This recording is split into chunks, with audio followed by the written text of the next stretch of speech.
来若讲到这个泡面，讲到这个鸡肉钱，这个风声拢真歹。譬如讲这个泡面有真侪防腐剂啦，啊，食伤侪鸡肉钱会变戆啦。最近网络搁咧讨论是愈讲愈恐怖，包括讲会致死癌症啦，会造成男性袂生等等。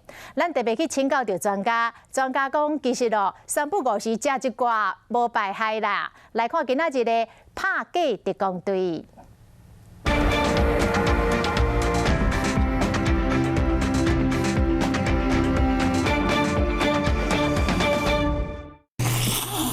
有人爱食泡面，讲咧生活才有滋味。最近泡面又有谣言，有人写讲泡面内面有蓝冰环，食了后会致到失智症。是讲专家定称讲，大家对泡面真正误会有够深。米粉的话，它算是我们国内我们食药署一种合法的食品添加物。如果你的肾功能是正常的话，其实你只要吃到加工食品，多喝一些水，它就会从我们的肾脏从尿会把它排掉。 另外是国内真平常的食品添加物，作用类似这个蓬松剂，和面会较 Q。泡面内面除了有像冰环的人工添加物，内面主要是有真侪香料、油甲盐。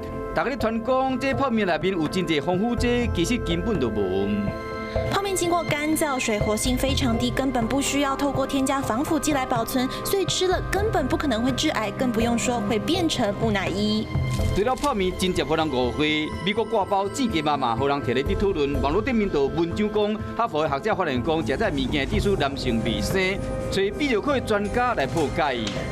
The Internet food is so popular， 所以素食 很流行嘛，我看了他的文章从科学的证据还不够。医生提醒讲，素食的食品油甲盐较济，若食伤济，可能带来高血压的温忧，也毋过无可能会致使着癌，也是痴呆，更加变讲影响到生理机能。咱乡亲啊，三不五时想要食一个，莫过量就好。